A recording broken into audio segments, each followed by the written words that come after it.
Hello friends, ಎಲ್ಲರೂ ಹೇಗಿದ್ದೀರಾ? ಚೆನ್ನಾಗಿದ್ದೀರಾ? ಸೊ ಶುಭ ಸಂಜೆ. ಬನ್ನಿ, ಇವತ್ತಿನ ಮಾರ್ಕೆಟಲ್ಲಿ ಏನು ನಡೀತಾ ಇದೆ ಮತ್ತು ಮಾರ್ಕೆಟಿಗೆ ರಿಲೇಟೆಡ್ ಆಗಿರೋ ನ್ಯೂಸ್ ಅಂತ ತಿಳ್ಕೊಳ್ಳೋಣ. ಸೊ ಎಲ್ಲರಿಗೂ ಗೊತ್ತಿರೋ ಥರ ಮಾರ್ಕೆಟಲ್ಲಿ ಇನ್ವೆಸ್ಟ್ ಮಾಡಿರೋರು ಯಾವುದ್ರ ಮೇಲೆ ತುಂಬ ಕಾಯ್ತಾ ಇರ್ತಾರೆ ಅಂದರೆ Hindenburg report, something big for India coming soon ಅಂತ ಒಂದು ಫಿಲಮ್ ಟೀಸರ್ ಥರ ನೆನ್ನೆ ಬಿಟ್ಟಿದ್ರು. ಸೊ ಆವಾಗಲೇ ನ್ಯೂಸು ಪಬ್ಲಿಷ್ ಆಗಿದೆ. ನೆನ್ನೆ ರಾತ್ರಿಯೇ ನ್ಯೂಸ್ ಬಂತು ಅಂತ ಕಾಣುತ್ತೆ. ಸೊ ನಾನು ಇವಾಗ ನಿಮಗೆ ವಿಡಿಯೋ ಮಾಡಿ ತಿಳಿಸೋಕ್ಕೆ ಪ್ರಯತ್ನ ಪಡ್ತಾಯಿದ್ದೀನಿ. ಓಕೆನಾ? ಸೊ ಬನ್ನಿ ನೋಡೋಣ ಏನು ಅಲಿಗೇಷನ್ಸು ಹಿಂಡನ್ಬರ್ಗ್ ಅವರು ಮಾಡಿದ್ದಾರೆ ಅಂತ. ಓಕೆನಾ? So Hindenburg alleges SEBI chair Madhavi Buch's consulting firm earned many times more than her salary. ಇದು ಫಸ್ಟ್ ಅಲಿಗೇಷನ್ಸ್ ಅವರು ಮಾಡ್ತಾ ಇರೋದು. ಏನಂತ? ಸೊ ಮಾಧವಿ ಬುಚ್ ಅನ್ನೋರು ಏನಿದ್ದಾರೆ ಸೆಬಿ ಚೇರ್ಮನ್ನು, ಅವರು ಅವರ ಸಂಬಳ ಬರೋದಕ್ಕಿಂತ ಜಾಸ್ತಿ ಅವರ ಅರ್ನ್ ಮಾಡ್ತಿದ್ರು ಅಂತ ಹೇಳ್ತಾ ಇದ್ದಾರೆ. ಓಕೆನಾ? ಅವ್ರಿಗೇನು ಸಂಬಳ ಬರ್ತಿತ್ತೋ ಅದಕ್ಕಿಂತ ಜಾಸ್ತಿ ಅವರು ಅರ್ನ್ ಮಾಡ್ತಿದ್ರು ಅಂತ ಇಲ್ಲಿ ಅಲಿಗೇಷನ್ಸ್ ಮಾಡಿದ್ದಾರೆ. ನೀವು ನೋಡ್ಬೋದು, Hindenburg Research alleged that SEBI chairperson Madhabi Puri Butz has 99% ownership in an Indian consulting firm which earned nearly 2 crore. It also said that she had 100% ownership in Singapore consulting firm before transferring ownership to her husband. So ನೀವಿಲ್ಲಿ ನೋಡ್ಬೋದು, her husband ಅನ್ನೋದನ್ನು ಸೇರಿಸಿದ್ದಾರೆ. So ಈ allegations ಬಂದು ಬರೀ ಇವರ ಮೇಲೆ ಮಾತ್ರ ಅಲ್ಲ, ಸೆಬಿ ಚೇರ್ಪರ್ಸನ್ ಮೇಲೆ ಮಾತ್ರ ಅಲ್ಲ, ಅವರ ಹಸ್ಬೆಂಡ್ ಮೇಲೂ ಕೂಡ ಹಿಂಡನ್ಬರ್ಗ್ ರಿಸರ್ಚ್ ರಿಪೋರ್ಟು ಅಲಿಗೇಷನ್ಸ್ನ ಮಾಡಿದ್ದಾರೆ. ಸೊ ಈ ಅಲಿಗೇಷನ್ನಲ್ಲಿ ಮೊದಲ ಅಲಿಗೇಷನ್ಸು ಇವರು ಅವರ ಸ್ಯಾಲ್ರಿಗಿಂತ, ಅವರ ಸಂಬಳಕ್ಕಿಂತ ಜಾಸ್ತಿ ದುಡ್ಡನ್ನು ದುಡಿತಾ ಇದ್ದಾರೆ ಅನ್ನೋದನ್ನು ಮಾಡ್ತಾಯಿದ್ದಾರೆ. ಓಕೆನಾ? ಸೊ ಇದ್ರದ್ದು ಡೀಟೇಲ್ ಅನಾಲಿಸಿಸ್ ನೋಡೋಣ ಬನ್ನಿ.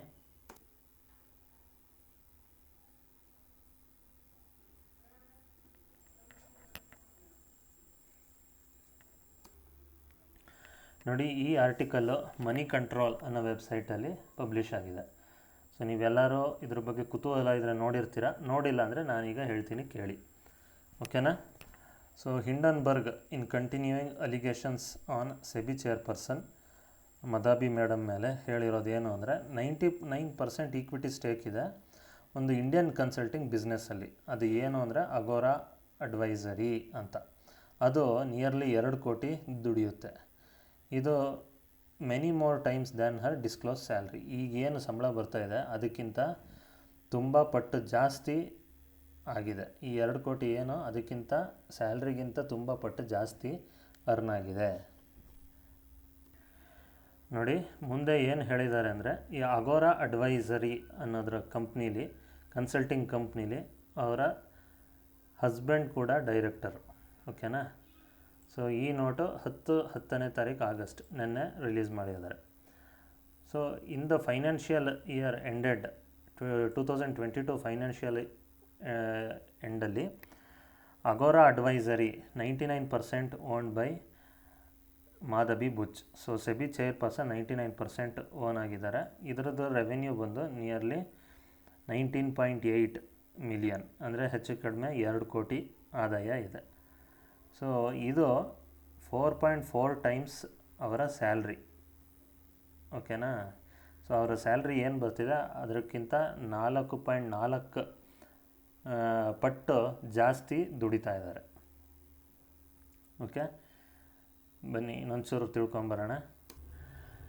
ಮತ್ತು ನೆಕ್ಸ್ಟ್ ಆರೋಪ ಏನು ಅಂತ ಕೇಳಿದ್ರೆ, ಇನ್ನೊಂದು ಆರೋಪ ಮಾಡಿದ್ದಾರೆ. ಸೊ 2023 ಜನವರಿ 2023ಯಲ್ಲಿ ಫ್ರೆಶ್ ಆಗಿ ಒಂದು ಅಲಿಗೇಷನ್ ಮಾಡಿದರು. 2023ಯಲ್ಲಿ ಅದಾನಿ ಗ್ರೂಪ್ ಮೇಲೆ ಒಂದು ಫ್ರೆಶ್ ಆಗಿ ಅಲಿಗೇಷನ್ಸ್ ಮಾಡಿದರು. ಓಕೆ, ಇವತ್ತು ಒಂದು ಫ್ರೆಶ್ ನೋಟ್ನ ರಿಲೀಸ್ ಮಾಡಿದ್ದಾರೆ ಅದರ ಮೇಲೆ. So SEBI chairperson Madhabi Butch ಮತ್ತು ಅವರ ಹಸ್ಬೆಂಡ್ ಧವಾಲ್ ಬುಚ್ ಅವರು ಅದಾನಿ ಮನಿ ಸಿಫೋನಿಂಗ್ ಸ್ಕ್ಯಾಂಡಲ್ ಅಂತ ಏನು ಹಿಂಡನ್ಬರ್ಗ್ ರಿಸರ್ಚ್ ಹೇಳಿತ್ತು ಅದರಲ್ಲಿ ಇವ್ರದ್ದು ಕೂಡ ಪಾತ್ರ ಇದೆ ಅದರಲ್ಲಿ ಇವ್ರದ್ದು ಕೂಡ ಸ್ಟೇಕ್ ಇದೆ ಅಂತ ಹೇಳಿದ್ದಾರೆ. ಓಕೆ, ಸೊ ಇದು ಒಂದು ಗಂಭೀರವಾದ ಆರೋಪ. ಸೊ ನೋಡಿ, ಈ ಥರ ಆರೋಪಗಳು ಮಾಡಿದಾಗ ಇವರು ಅದಕ್ಕೆ ಏನಾದರೂ ಒಂದು ಹೇಳಲೇಬೇಕು. ಸೊ ಪ್ರತಿ ಉತ್ತರ ಅನ್ನೋದು ಇಲ್ಲ ಅಂದರೆ ಸ್ಟಾಕ್ ಮಾರ್ಕೆಟ್ಗೆ ತುಂಬ ಒಂದು ದೊಡ್ಡ ಪೆಟ್ಟು ಬೀಳುತ್ತೆ. ಸೊ ಮುಂದೆ ನೋಡೋಣ ಬನ್ನಿ ಏನೇನು ಹೇಳಿದ್ದಾರೆ ಅಂತ. ನೋಡಿ, ಇದ್ರ ಮೇಲೆ ಅದಾನಿ ಗ್ರೂಪಲ್ಲಿ ಇವ್ರದ್ದು ಲಿಂಕ್ ಇದೆ ಅಂತ ಹೇಳಿರೋದ್ರ ಮೇಲೆ ಇನ್ನೊಂದು ಲೈನ್ ಏನು ಹೇಳಿದ್ದಾರೆ ಅಂದರೆ, ಸೊ ಸೆಬಿ ಅವರು ಅದಾನಿ ಗ್ರೂಪ್ ಮೇಲೆ ಆ್ಯಕ್ಷನ್ ತಗೊಳ್ದಿರೋದಕ್ಕೆ ಇವರಿಬ್ಬರೇ ಕಾರಣ. ಓಕೆನಾ? ಸೊ ಏನಕ್ಕೆ ಒಂದು ಆಫ್ಶೋರ್ ಏನಿದೆ, ಆಫ್ಶೋರ್ ಆ್ಯಕ್ಟಿವಿಟೀಸ್ ಏನಿದೆ ಅದ್ರ ಮೇಲೆ ಏನಕ್ಕೆ ಸೆಬಿ ಆ್ಯಕ್ಷನ್ ತಗೊಳ್ಳೋಕ್ಕೆ ಹಿಂದೆ ಮುಂದೆ ನೋಡ್ತಿತ್ತು ಅಂದರೆ, ಅದರಲ್ಲಿ ಚೇರ್ಪರ್ಸನ್ನೇ ಇನ್ವಾಲ್ವ್ ಆಗಿದ್ದಾರೆ. ಹಾಗಾಗಿ ಅದಕ್ಕೆ ಆ್ಯಕ್ಷನ್ ತಗೊಳ್ಳೋಕ್ಕೆ ಹಿಂದೆ ಮುಂದೆ ನೋಡ್ತಿದ್ದಾರೆ. ಮತ್ತು ಅದ್ರದ್ದು ಸೇಮ್ ಫಂಡ್ಸು ವಿನೋದ್ ಅದಾನಿ ಅವರು ಯೂಸ್ ಮಾಡ್ತಾಯಿದ್ದಾರೆ. ಸೊ ಅವರು ಗೌತಮ್ ಅದಾನಿ ಅವರ ತಮ್ಮ. ಸೊ ಹಾಗಾಗಿ ಇವರೇ ಇನ್ವಾಲ್ವ್ ಆಗಿರೋದ್ರಿಂದ ಸೆಬಿ ಅವರು ಆವಾಗ ಆ್ಯಕ್ಷನ್ ತಗೊಳ್ಳಿಕ್ಕೆ, ಆ ಗ್ರೂಪ್ ಮೇಲೆ ಆ್ಯಕ್ಷನ್ ತಗೊಳ್ಳಿಕ್ಕೆ ಹಿಂದೆ ಮುಂದೆ ನೋಡಿದ್ರು ಅನ್ನೋದನ್ನು ಹೇಳ್ತಾ ಇದ್ದಾರೆ. ನೋಡಿ, ಈ ಥರ ಸುಮಾರು ರಿಪೋರ್ಟು ಅವರು ಅದು ಇದು ಅಂತ ಹೇಳ್ತಾ ಇದ್ದಾರೆ. ನೋಡೋಣ ಇನ್ನೊಂದು ಮೇಯ್ನ್ ಅಲಿಗೇಷನ್ ಏನು ಮಾಡಿದ್ದಾರೆ ಅಂತ. ಸೊ ನೆಕ್ಸ್ಟ್ ಅಲಿಗೇಷನ್ಸ್ ಏನು ಮಾಡಿದ್ದಾರೆ, SEBI regulations around REITs benefited Blackstone private equity where Madhabi Puri Buch's husband Dhaval Buch was senior advisor alleges Hindenburg ಅಂತ ಇದೆ. ಸೊ ಹಿಂಡನ್ಬರ್ಗ್ ಅವರು ಏನಂತ ಆರೋಪ ಮಾಡಿದ್ದಾರೆ, ಸೆಬಿ ರೆಗ್ಯುಲೇಷನ್ಸು ಯಾಕೆ REIT ಮೇಲಿಲ್ಲ. ನಿಮಗೆ REIT ಅಂದರೆ ರಿಯಲ್ ಎಸ್ಟೇಟ್ RE ಅಂದರೆ ರಿಯಲ್ ಎಸ್ಟೇಟ್, I ಅಂದರೆ ಇನ್ವೆಸ್ಟ್ಮೆಂಟ್, T ಅಂದರೆ trust. So real estate investment trust ಅಂತ REITs. ಸೊ ಈ REITs ಯಾಕೆ ಸೆಬಿ ರೆಗ್ಯುಲೇಷನ್ ಹಾಕಲಿಲ್ಲ? ಸೊ ಇದರಿಂದ ಬ್ಲ್ಯಾಕ್ಸ್ಟೋನ್ ಅನ್ನೋ ಕಂಪ್ನಿಗೆ ಯಾವ ಥರ ಒಂದು ಬೆನಿಫಿಟ್ ಸಿಕ್ತು ಅನ್ನೋದನ್ನು ನೋಡೋಕ್ಕೆ ಹೋದರೆ, ಸೊ ಬ್ಲ್ಯಾಕ್ಸ್ಟೋನ್ ಅನ್ನೋ ಕಂಪ್ನಿಗೆ ಇವರ ನಮ್ಮ ಸೆಬಿ ಚೇರ್ಪರ್ಸನ್ ಏನಿದ್ದಾರೆ ಮದಾಬಿ ಬುಚ್ ಅವರ ಹಸ್ಬೆಂಡು ಧವಾಲ್ ಬುಚ್ ಸೀನಿಯರ್ ಅಡ್ವೈಸರ್ ಆಗಿ ಕೆಲಸ ಮಾಡ್ತಾಯಿದ್ದಾರೆ ಬ್ಲ್ಯಾಕ್ಸ್ಟೋನಲ್ಲಿ. ಸೊ ಇದು ಒಂದು ಆರೋಪ. ಸೊ ಇವರೇ ಅಲ್ಲಿ ಕೆಲಸ ಮಾಡಿದಾಗ ಇದ್ರ ಮೇಲೆ ಯಾವುದೇ ರೀತಿ ಒಂದು ತನಿಖೆ ನಡೆಯೋಕ್ಕೆ ಸಾಧ್ಯ ಇಲ್ಲ ಅನ್ನೋದನ್ನು ಒಂದು ಇಂಡೈರೆಕ್ಟಾಗಿ ಈ ಆರೋಪದ ಮುಖಾಂತರ ಹಿಂಡನ್ಬರ್ಗ್ ರಿಸರ್ಚ್ ರಿಪೋರ್ಟು ನಮಗೆ ತಿಳಿಸ್ತಾ ಇದೆ. ಓಕೆ,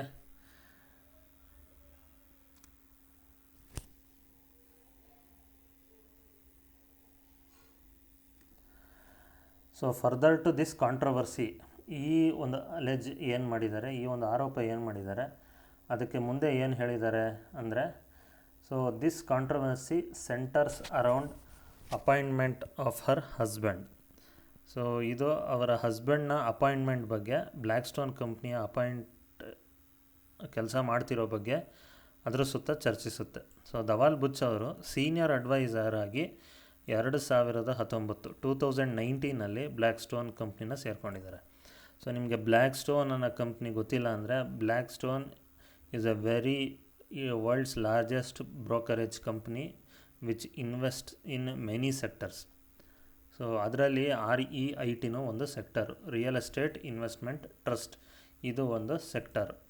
ಸೊ ಇವರು ಅಲ್ಲಿ ಸೀನಿಯರ್ ಅಡ್ವೈಸರ್ ಆಗಿ 2019 ಹೋಗಿ ಸೇರಿಕೊಂಡಿದ್ದಾರೆ. ಓಕೆ, ಸೊ ಅವರಲ್ಲಿ ಸೇರಿಕೊಂಡಾಗ ಸೀನಿಯರ್ ಅಡ್ವೈಸರಾಗಿ ಸೇರಿಕೊಂಡಾಗ so real estate investment trust ಆ ಸೆಕ್ಟರಲ್ಲಿ ಬ್ಲ್ಯಾಕ್ಸ್ಟೋನು ಒಂದು ಸಿಗ್ನಿಫಿಕೆಂಟ್ ಪ್ಲೇಯರ್ ಆಗಿ ಕೆಲಸ ಮಾಡ್ತಾಯಿದೆ. ಓಕೆನಾ? ನೋಡಿ, the real estate investment trust REIT is an investment vehicle that owns revenue generating real estate or infrastructure assets. So US based short seller stated. ನೋಡಿ, REIT ಸೆಕ್ಟ್ರಲ್ಲಿ ಬ್ಲ್ಯಾಕ್ಸ್ಟೋನ್ ಕಂಪ್ನಿದು ತುಂಬ ದೊಡ್ಡ ಪಾತ್ರ ಇದೆ. ಒಂದು ದೊಡ್ಡ ಇನ್ಫ್ರಾಸ್ಟ್ರಕ್ಚರಲ್ಲಿ ಇನ್ವೆಸ್ಟ್ ಮಾಡಿದ್ದಾರೆ, ರಿಯಲ್ ಎಸ್ಟೇಟಲ್ಲಿ ಇನ್ವೆಸ್ಟ್ ಮಾಡಿದ್ದಾರೆ US ಅಲ್ಲಿ. So US based short seller ಅಂದರೆ ಯಾರು? ಹಿಂಡನ್ಬರ್ಗ್ ಕಂಪ್ನಿಯವರು ಏನು ಹೇಳ್ತಿದ್ದಾರೆ, ಧವಾಲ್ ಬುಚ್ ಅವರು so most of the career ಅವರು ಕನ್ಸ್ಯೂಮರ್ ಜೈಂಟ್ ಯೂನಿಲಿವರಲ್ಲಿ ಕೆಲಸ ಮಾಡಿದ್ದಾರೆ. ಓಕೆ, ನೆಕ್ಸ್ಟು ಬ್ಲ್ಯಾಕ್ ಸ್ಟೋನಲ್ಲಿ ಕೆಲಸ ಸೇರಿಕೊಂಡ್ರು 2019 ಜುಲೈಯಲ್ಲಿ ಸೀನಿಯರ್ ಅಡ್ವೈಸರ್ ಆಗಿ. Despite never having worked for a fund in real estate or at a typical markets firm. ನೋಡಿ ಇಲ್ಲಿ ಬಂತು ಮೇಯ್ನ್.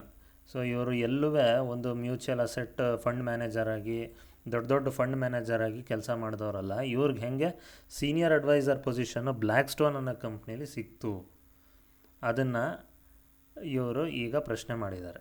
ಓಕೆ, ಅವರ ಲಿಂಕ್ಡ್ಇನ್ ಪ್ರೊಫೈಲ್ ಹೈಲೈಟ್ ಮಾಡುತ್ತೆ experience in procurement and supply chain management ಅಂತ. ಬಟ್ ಅವರು ಮಾಡ್ತಾ ಇರೋದು ಈ ಕೆಲಸ ಅವ್ರು ಮಾಡ್ತಾ ಇರೋದು ಈ ಕೆಲಸ, ಅದನ್ನು ಆರೋಪ ಈಗ ಮಾಡಿದ್ದಾರೆ. ಅದನ್ನೇ ಅವ್ರು ಹೇಳಿರೋದು. ಸೊ ಸಪ್ಲೈ ಚೈನ್ ಮಾಡಿದ್ದೀವಿ ಅಂತ ಹೇಳ್ತಾರೆ, ಪ್ರೊಕ್ಯೂರ್ಮೆಂಟಲ್ಲಿ ಕೆಲಸ ಮಾಡ್ತಿದ್ದೀವಿ ಅಂತ ಹೇಳ್ತಾರೆ, ಬಟ್ ಅದ್ರದ್ದು ಎಲ್ಲೂ ಇನ್ವಾಲ್ವ್ಮೆಂಟ್ ಇಲ್ಲ. But shows no prior involvement in the financial sector, real estate sector, capital sector, Hindenburg points out.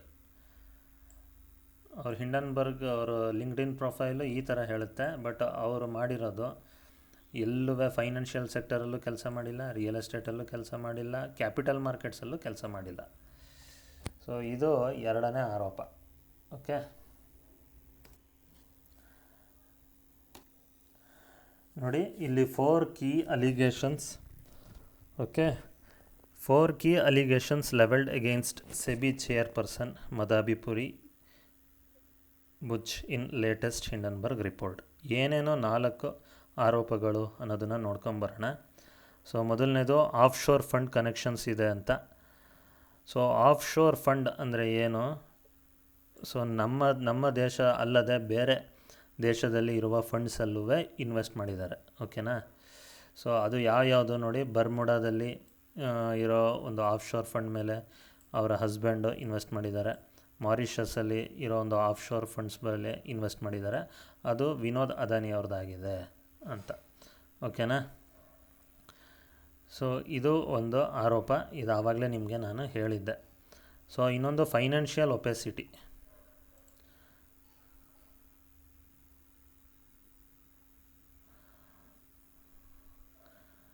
Financial opacity ಏನು ಹೇಳುತ್ತೆ? So during her tenure April 2017ಇಂದ ಮಾರ್ಚ್ 2022 2022 ಅಲ್ಲಿ so Madhabi Buch owned offshore Singaporean consulting firm. Singapore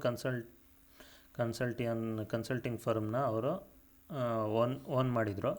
ಅದರ ಹೆಸರು agora partners ಅಂತ. So ಅದರಲ್ಲಿ ಏನು ಆರೋಪ ಮಾಡಿದ್ದಾರೆ?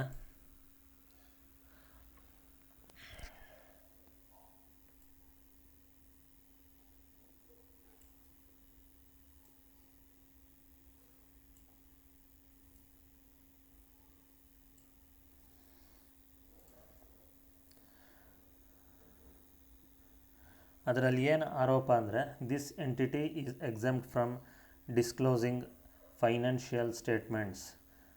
So there is no clarity on the amount of revenue it derives. So ಈ ಕಂಪ್ನಿಯ ಒಂದು ಫೈನಾನ್ಷಿಯಲ್ ಸ್ಟೇಟ್ಮೆಂಟ್ಸು ನಮಗೆ ಹೊರಗಡೆ ತಿಳಿಸ್ತಾ ಇಲ್ಲ. ಸೊ ಅದರಲ್ಲಿ ರೆವೆನ್ಯೂ ಹೇಗೆ ಬರುತ್ತೆ, ಯಾವ ಥರ ದುಡ್ಡು ಮಾಡ್ತಿದ್ದಾರೆ ಅನ್ನೋದು ಯಾರಿಗೂ ಗೊತ್ತಿಲ್ಲ ಅನ್ನೋದನ್ನು ಒಂದು ಆರೋಪ ಮಾಡಿದ್ದಾರೆ. ಓಕೆ,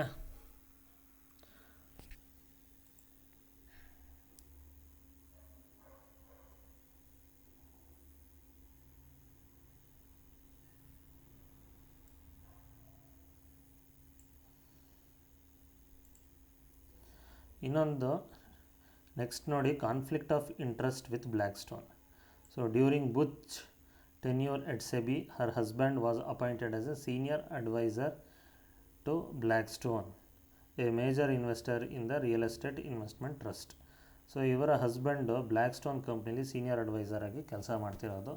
ಇದು 3ನೇ ಆರೋಪ. 4ನೇದು ಬಂದು opaque consulting business transactions. So ಏನು ಹಿಡನ್ ಬಿಸ್ನೆಸ್ಸಿಂಗ್ ಟ್ರಾನ್ಸಾಕ್ಷನ್ಸ್ ಅಂದರೆ, ಅವರ ಒಂದು ಕನ್ಸಲ್ಟೆನ್ಸಿ ಇದೆ, ಕನ್ಸಲ್ಟಿಂಗ್ ಫರ್ಮ್ ಇದೆ, ಅಗೋರಾ ಅಡ್ವೈಸರಿ ಅಂತ. ಅದರಲ್ಲಿ ಅವರಿಗೆ ನಿಯರ್ಲಿ 2 crores ರೆವೆನ್ಯೂ ಜನ್ರೇಟ್ ಆಗಿದೆ, which is more than 4.4 times of her salary ಅನ್ನೋದನ್ನು ಹಿಂಡನ್ಬರ್ಗ್ ಅವರು ಇದು ಮಾಡಿದ್ದಾರೆ.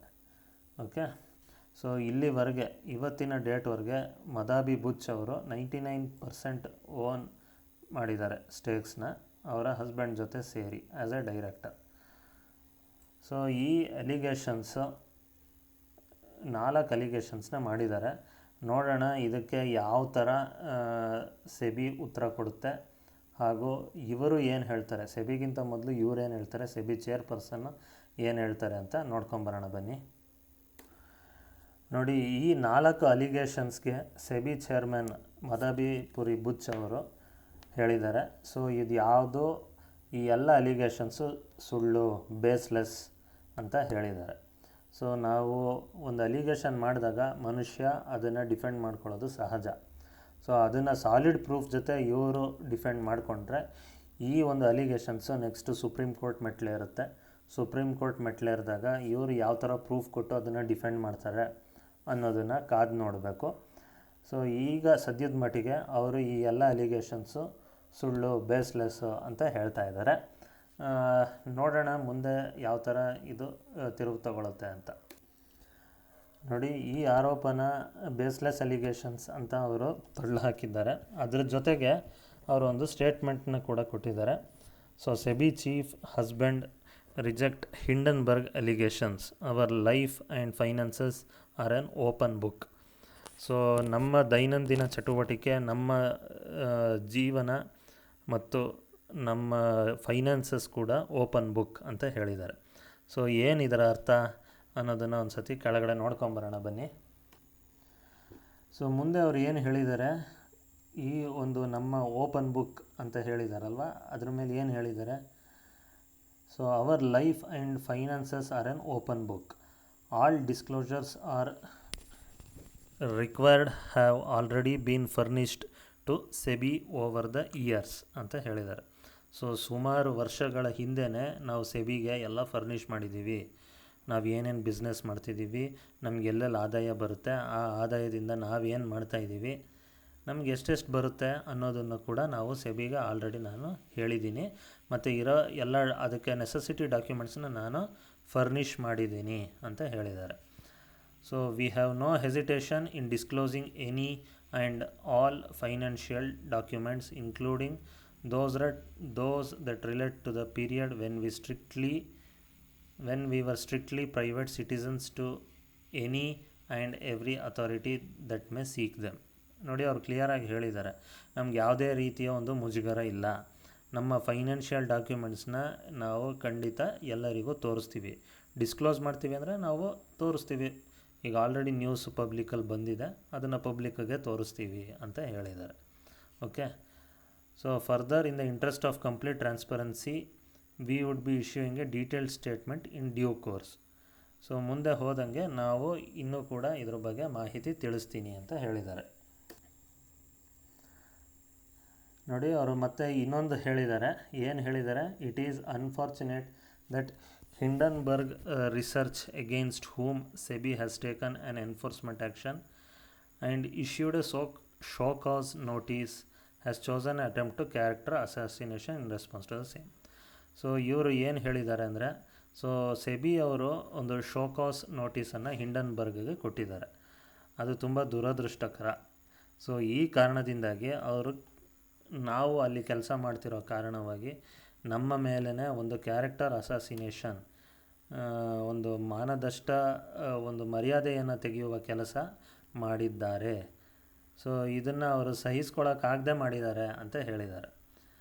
ಓಕೆನಾ. ಸೊ ನೋಡಿ, ಈ ತುಂಬ ದೊಡ್ಡದಿದೆ ಈ ಆರ್ಟಿಕಲ್ಲು. ಸೊ ನಿಮಗೆ ಬೇಕಾದರೆ ಇದು ಟೈಮ್ಸ್ ಆಫ್ ಇಂಡಿಯಾದಲ್ಲಿ ಸಿಗುತ್ತೆ. ನೋಡಿ, ಈ ಅಲಿಗೇಷನ್ಸ್ ಒಂದು ಗಂಭೀರವಾದ ಅಲಿಗೇಷನ್ಸ್ ಆಗಿದೆ. ಇದಕ್ಕೆ ಮಾರ್ಕೆಟು ನಾಳೆ ಯಾವ ಥರ ರಿಯಾಕ್ಟ್ ಮಾಡುತ್ತೆ ಅನ್ನೋದನ್ನು ಕೂಡ ನೋಡೋಣ. ಅದನ್ನು ಒಂದು ಚಾರ್ಟಲ್ಲಿ ಕೂಡ ನೋಡೋಣ. ಸೊ ಆಲ್ರೆಡಿ ಮಾರ್ಕೆಟು ಒಂದು ಹೈ ಅಲ್ಲಿ ಹೋಗಿ ರಿಯಾಕ್ಟ್ ಆಗ್ತಾಯಿದೆ. ಓಕೆ, ಆಲ್ ಟೈಮ್ ಹೈ ಹತ್ತತ್ರ ಹೋಗಿ ಅದು ಕೆಳಗೆ ಬಂದಿದೆ. ಸೊ ಇವಾಗ ನೀವು ನೋಡ್ಬೋದು, ಇದು ಡೈಲಿ ಚಾರ್ಟಲ್ಲಿ ನಾವು ಈ ಒಂದು ಕಂಡೀಷನಲ್ಲಿ ಪರ್ಫಾರ್ಮ್ ಮಾಡ್ತಾಯಿದ್ದೀವಿ. ಸೊ ಏನು ಅಂತ ನಾವು ನೋಡಿದ್ರೆ,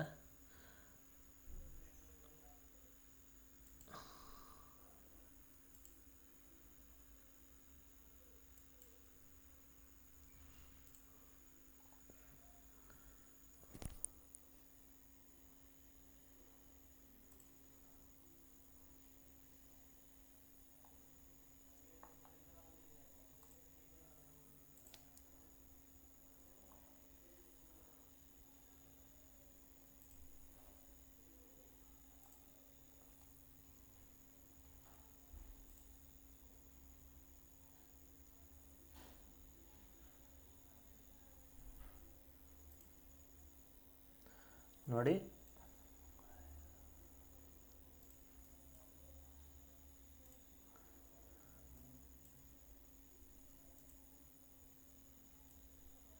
ನೋಡಿ ನಿಫ್ಟಿ ಈ ಪಾಯಿಂಟಲ್ಲಿ ರೆಗ್ಯುಲೇಟ್ ಆಗ್ತಾಯಿದೆ. ನೋಡಿ ನಿಫ್ಟಿ ನಿಮಗೆ ಈ ಪಾಯಿಂಟಲ್ಲಿ ಫಸ್ಟು ನಿಲ್ತು, ಸೊ ನೆಕ್ಸ್ಟು ಈ ಕ್ಯಾಂಡ್ಲು ಇಲ್ಲಿ ನಿಲ್ತು, ನೆಕ್ಸ್ಟು ಈ ಕ್ಯಾಂಡ್ಲು ಇಲ್ಲಿ ನಿಲ್ತು.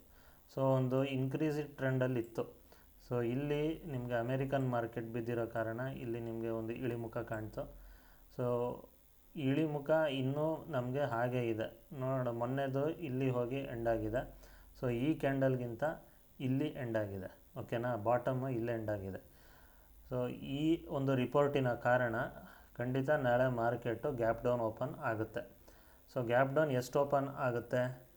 ನನಗನ್ಸುತ್ತೆ 24,000ಗಿಂತ ಕೆಳಗಡೆ ಹೋಗಿ ಏನೂ ಓಪನಿಂಗ್ ಆಗಲ್ಲ ಅಂತ. ಯಾಕಂದರೆ ನೋಡಿ ಈ ಎಲಿಗೇಷನ್ಸ್ ಬಂದು ಯಾವುದೇ ಸ್ಟಾಕ್ಸ್ ಮೇಲೆ ಆಗಿಲ್ಲ. ಈ ಎಲಿಗೇಷನ್ ಬಂದು ಯಾವುದೇ ಸ್ಟಾಕ್ಸ್ ಮೇಲೆ ಆಗಿಲ್ಲ, ಓಕೆ. ಸೊ ಸ್ಟಾಕ್ಸ್ ಮೇಲೆ ಆಗಿಲ್ಲ.